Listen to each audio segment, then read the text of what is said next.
everybody, and welcome to Marlow and I's first YouTube video. High five! Yeah, Marlow's always so curious as to what's going on the countertops. We thought a mummy's little helper would be the perfect first project to put on YouTube. So why don't you follow along with me step by step and I'll show you how I made it.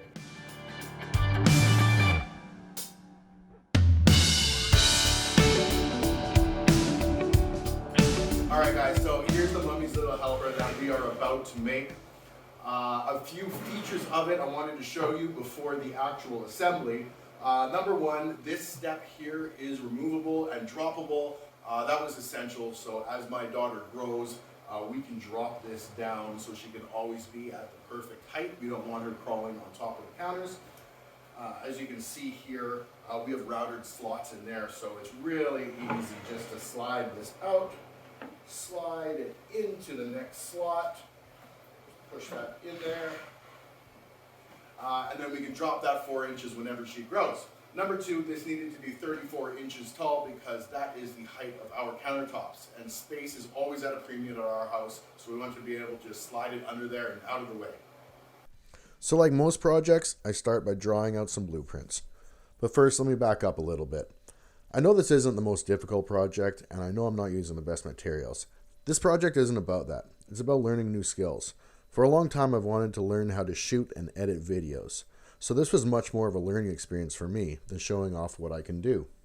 For this project, I'm using 3/4 inch plywood. Plywood is strong, durable, keeps its shape really well, and it's very moderately priced. Well, at least it was moderately priced. It used to cost $40 a sheet. Then over the last 2 years, it shot up to about $130, $140 a sheet. I got this one for $80, so the price has come back down a little bit. First thing I gotta do is cut this down to a manageable size I could work with. Using my T-square, I'm gonna scribe a line, and then I'll come over and cut it with my track saw. Using a track saw is pretty simple. Basically draw a line, put your track against it, and then give it a cut. Now I'm going to rip it in half again with the track saw, and that'll leave me with 2 equal sized pieces. Next, I'm going to clamp the 2 pieces together. This way, when I make my next cuts, I'm going to know that both pieces are the exact same size. Now I can rip another cut with the track saw, and I know both pieces are the exact same size.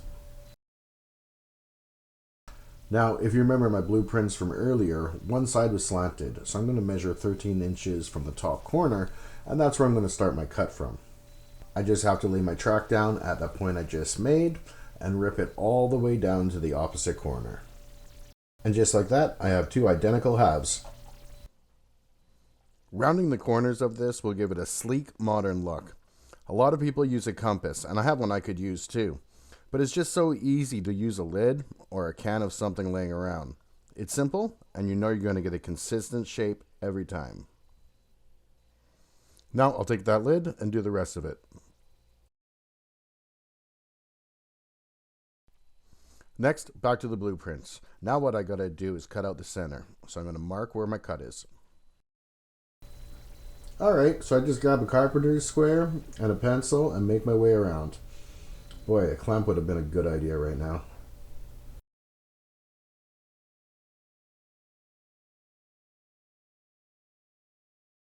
Once again, I want to give this project a real cool, curved, modern look. So I'm going to grab a Forstner bit and mark where I want to drill.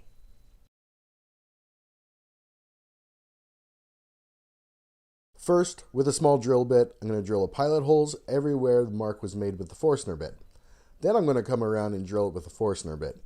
Now, I like to go about halfway through, then flip the board over and drill the rest of the way through. This is going to minimize any chance of having tear out. Now, I learned a lot of things in this project, and one of the things you don't see is how many retakes I had to make over and over. For some reason, I just love standing in front of the camera so you can't see what I'm doing. That's just things I never think about when watching a YouTube channel on my phone. Now, we're taking it over to the bandsaw to round those corners. Adjust that guard and I'm ready to go.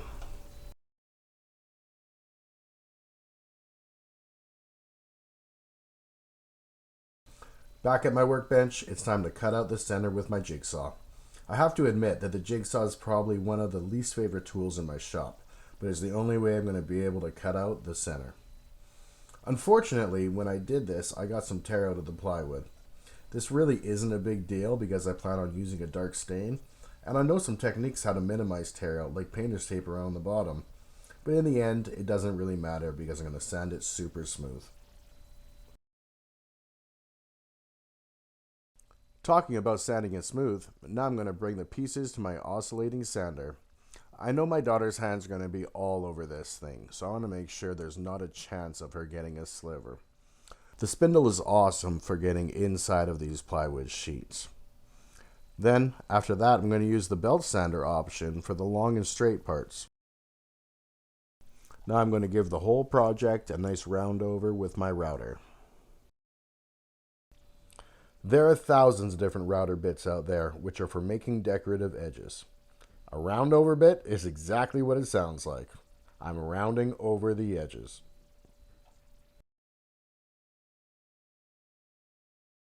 Next, I'm going to cut the slots. This is also known as Dados. This is where the steps are going to slide in and out. For this process, I'm using a 3/4 inch flat router bit on my plunge router. The plunge router allows me to set a certain depth of cut. I'm cutting this at a depth of 3/8 of an inch, which is exactly half of my 3/4 inch plywood. I'm using a piece of plywood as a reference against my router to keep a straight line going across. Plunge my drill bit and move from left to right. After I'm done my first dado, I bring the plywood reference piece to my table saw and cut 4 inches off. This will allow me to make a second cut, which apparently I didn't record. Alright, so here I am back with the second reference piece, except 4 inches shorter. Now, if I did this correctly, the left side and the right side should be a perfect match.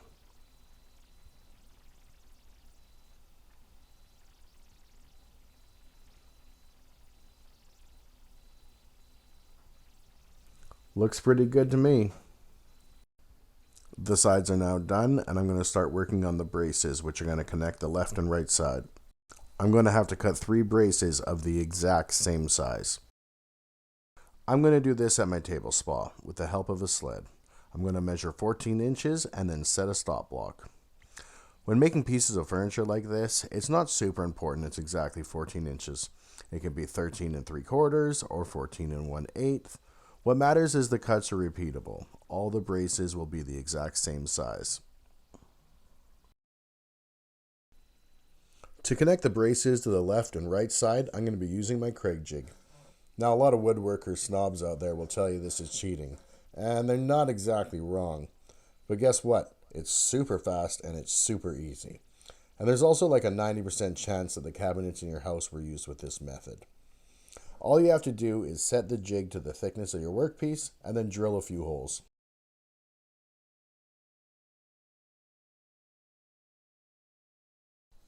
Moving on now to sanding the project. We're going to start at 120 grit and move all the way up to 180, 220, 320, then 400. That's going to make things really smooth.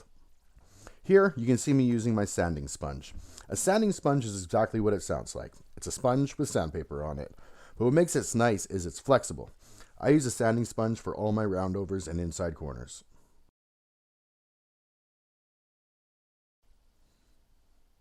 Pull out the palm sander and it's time to do the face and the back of the project. This is where I'm going to work up from 120 grit all the way to 400. Don't forget to do the braces. I want you to use a wooden dowel for the cross brace where she's going to be climbing in and out.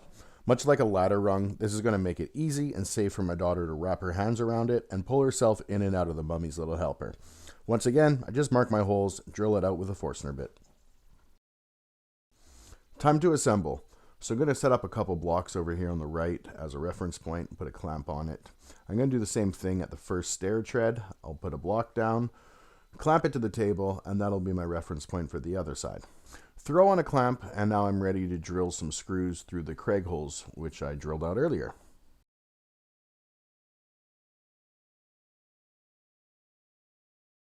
Hey, look at this. Once again, I forgot to film something. Well, I guess off camera, I put clamps on this, so the left side and the right side are now connected. So now all I got to do is go around and put screws in the Craig holes that I made earlier. Remove the clamps, and now it's time to start working on the stairs or steps.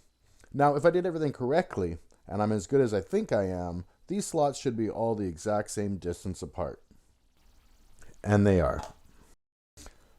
I made the braces all 14 inches long, and the dados I made are 3/8 of an inch deep. So that tells me I need to set my table saw to 14 3/4 inches. Grab a piece of plywood and rip it to that size. Now let's bring that over and do a test fit. Now we don't want this to be too loose because it could fall out, and we don't want it to be too tight that you can't get it in. It was nice and snug. This is a perfect fit.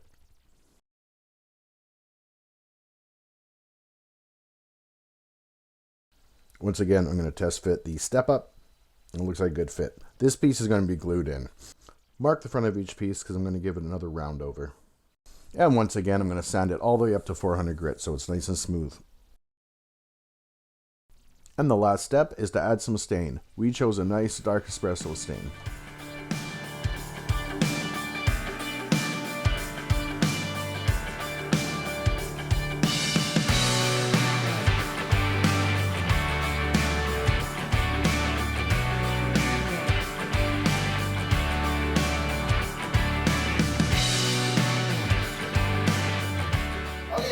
So that's my YouTube video on how to make this Mummy's Little Helper step up. I hope you guys enjoyed watching it as much as I had fun editing it and shooting it. I learned a whole lot throughout the process. Apparently at some point you're supposed to say please like and subscribe, so please like and subscribe, and I'll probably do some more videos in the future. So thanks for all the support and all the love.